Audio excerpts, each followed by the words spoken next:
Les vraies voix Sud Radio, le coup de projecteur des vraies voix. Et la reine Rania de Jordanie a accordé une interview à CNN. L'épouse du roi Abdallah II a évoqué sans concession la guerre entre Israël et le Hamas.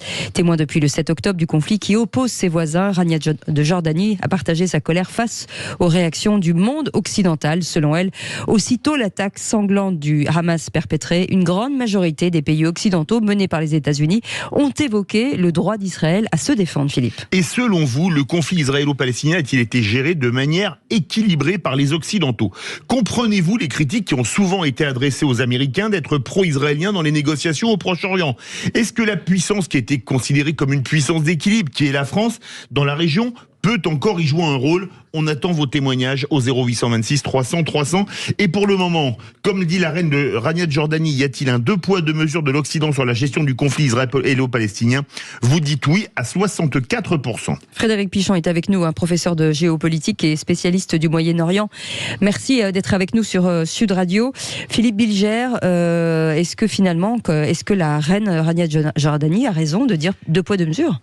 Du moins, il me semble qu'elle pose une problématique dont vous avez rappelé qu'elle est partagée par beaucoup de gens. Et il est toujours délicat, même quand on essaye de s'intéresser un peu à la politique internationale, d'émettre des avis. Heureusement que nous avons un spécialiste au téléphone.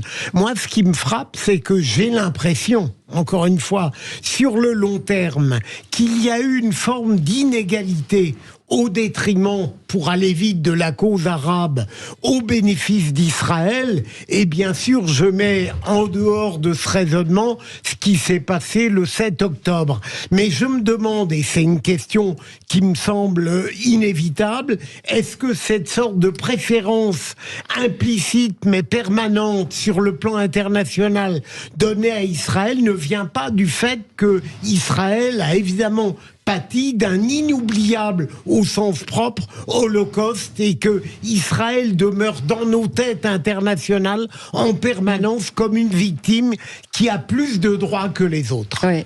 François Pupponi. Non, mais la question qui est posée depuis longtemps et qui a été réglée en partie par Israël en 1948, c'est est-ce que le peuple juif a droit à une terre?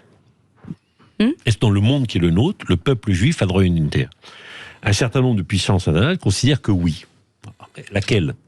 Ils disent, voilà, notre terre historique, c'est celle-là. Il y a le problème des Palestiniens. Et depuis 1948, nous n'arrivons pas à régler ce conflit qui est en train d'exploser à tous les sens du terme, de savoir quelle est la place pour les Palestiniens et quelle est la place pour les Israéliens. Je répète, moi, pour connaître bien ce sujet, pour être allé régulièrement en Israël et rencontrer des responsables au plus haut niveau, tout le monde sait qu'il faut 2 États. Mais pour avoir 2 États, il faut que les 2 parties disent, ok, on va essayer de cohabiter ensemble. Et qu'on reconnaisse l'un l'autre. On va essayer de reconnaître, et on arrêtera de dire qu'il faut qu'on se tue, enfin, voilà. Et si on y arrive, donc, et là, si je peux me permettre, j'entends ce que dit la reine, mais qu'ont fait les grandes puissances arabes pour imposer aux Palestiniens et au Hamas en particulier de reconnaître l'État d'Israël? Voilà, qu'ils commencent par expliquer aux Palestiniens, on ne pourra pas trouver une solution pacifiée si nous ne sommes pas capables de se reconnaître mutuellement. Voilà. Le rôle du monde arabe est aussi celui-là. Alors, à financer un mouvement terroriste depuis des années qui veut tuer des juifs, on ne pouvait pas bien finir. L'histoire ne pouvait pas bien finir. Voilà. Donc il faut que les Occidentaux décident, nous, on considère que le peuple juif a le droit à cette terre, à cet endroit-là, c'est le choix des Occidentaux. Le monde arabe doit faire sa part en disant on reconnaît le droit d'Israël d'exister. Et le jour où chacun aura fait ce pas, on pourra commencer à savoir où se positionnent les États. Je prends un exemple. Lorsqu'on a décidé d'ouvrir un corridor humanitaire, pour l'instant, l'Égypte, pendant un certain temps, a fermé la porte. Oui. Voilà. Enfin, le monde arabe n'a pas traité non plus les Palestiniens de la meilleure des manières depuis toutes ces années. Voilà. Donc il faut effectivement un sursaut. J'espère, enfin, l'on peut souhaiter que c'est que lorsque toute cette période terrible se terminera, on arrivera à parler de ce monde de paix.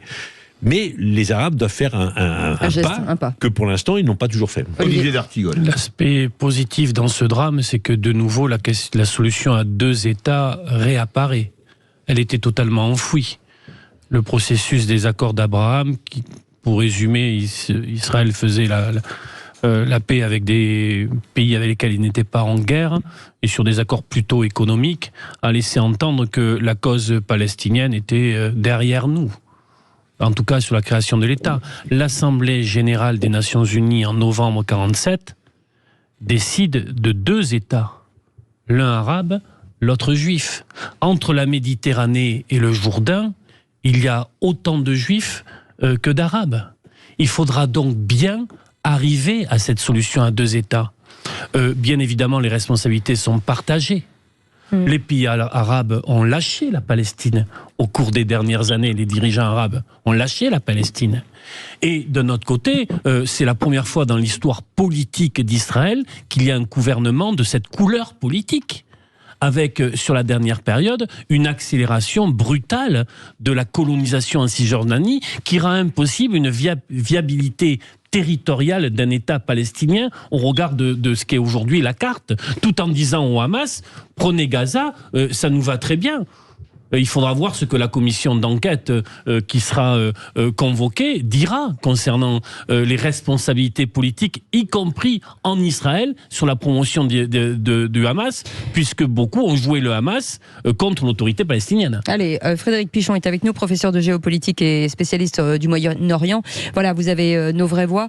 Aujourd'hui, quand on lit ce qu'a dit la reine Rania Jordan, elle dit « On nous dit que c'est mal de tuer une famille entière, mais est-ce que c'est bien de les bombarder jusqu'à ce que mort s'en suive ?» Cette phrase, elle est lourde de conséquences quand même. Oui, parce que d'abord, Rania Jordan s'exprime assez rarement, que la Jordanie a une place un peu particulière. C'est un pays qui a fait la paix avec Israël en 1994. Mais sur la question du double standard, je voudrais revenir là-dessus. Je crois qu'en fait, on poursuit une chimère. C'est-à-dire que je voudrais citer ici, pas du tout un géopolitologue, mais un philosophe, Nietzsche, qui explique bien que quand on veut la puissance, on demande la liberté. Une fois qu'on l'a, on exerce la suprématie, et si on n'a pas la puissance, on demande la justice. Voilà. Donc je pense qu'en fait, si vous voulez, le problème du double standard, c'est que, et c'est sans doute un problème de l'Occident et de la France et des États-Unis en particulier, qui ont un message messianique, c'est justement de parler de morale dans les relations internationales, de parler de justice, et donc forcément on est pris en défaut parce que en réalité derrière, c'est toujours les intérêts et la puissance qui s'exercent. Moi, je ne crois pas, si vous voulez, que la Turquie ou des pays comme la Russie, qu'on appelle des puissances révisionnistes, se comporteraient mieux que les Occidentaux ou Israël dans leur guerre. Je ne crois pas du tout qu'ils le fassent. Seulement, ils sont pas en position de force, donc ils demandent la justice, ils font appel au droit international, et ils nous prennent à notre propre jeu, qui est de toujours... Vous comprenez, moi j'ai suivi de près, et même quasiment sous les bombes, le conflit syrien.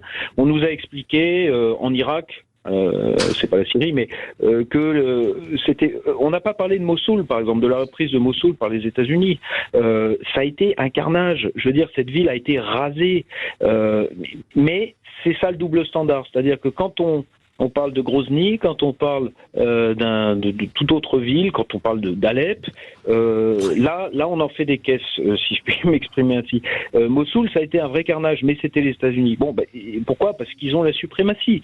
Donc le double standard, il commence à être dénoncé parce que en fait on est pris au jeu, encore une fois, de la morale. Il ne faut pas mettre de morale dans les relations internationales. Je ne dis pas qu'il faut encourager une forme de cynisme ou de massacre, mais je veux dire, actuellement, le rapport de force n'est pas en faveur des pays arabes ni des Palestiniens. Et donc ce discours se répand. Je ne dis pas qu'il faille donner un blanc-seing à Israël, il faut rappeler un certain nombre de règles, mais si vous voulez, la question du double standard, c'est à double tranchant, une fois de plus. Philippe Bilger peut réagir. Monsieur le professeur, je comprends bien votre point de vue, il est très réaliste, voire par certains côtés brutal, mais si on élimine toute possibilité d'éthique internationale, est-ce que ça ne rend pas les problèmes ingérables dès lors qu'on les inscrit en permanence dans un registre purement politique et donc antagoniste, à perpétuité ? Vous avez tout à fait raison, et vous savez, je m'interroge moi-même sur ma discipline, et je réfléchis à ces questions-là, et je voyage. Je suis allé en Israël, je suis allé en Cisjordanie également. Je suis en proie au doute également, mais si vous voulez, moi ce que je vois, c'est que se construit un narratif qui consiste à embarquer tout le monde derrière un combat civilisationnel qui serait celui de l'Occident. Dès qu'on décortique un petit peu les réalités du monde, on s'aperçoit que ça marche pas. Vous parliez tout à l'heure de l'Azerbaïdjan.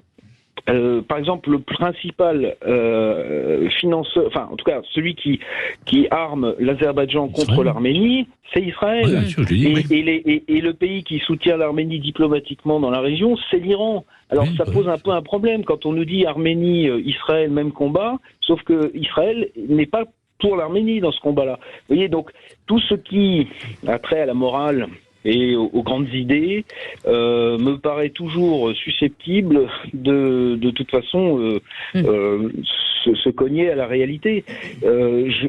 Moi, je demande pas à Israël de soutenir l'Arménie. En fait, si vous voulez, dans l'histoire, il faut prendre, je crois, oui, alors peut-être une forme de cynisme, mais en tout cas, il faut prendre les choses telles qu'elles sont, les réalités telles qu'elles sont, et surtout juger, à mon avis, la politique internationale à l'aune des rapports de force. Allez. Aussi terribles que ça puisse. François, Non, mais, rapidement, vous avez entièrement raison. Moi, je suis depuis des années l'ami des Arméniens, l'ami des Israéliens. Et je peux vous dire que la situation actuelle, quand on est dans cette double amitié, elle est extrêmement compliquée. Bah oui. Constater que ce sont aujourd'hui les Iraniens qui protègent les Arméniens en disant aux Azéris ne rentrez pas, sinon nous interviendrons, et que les Arméniens se font tuer par des drones israéliens.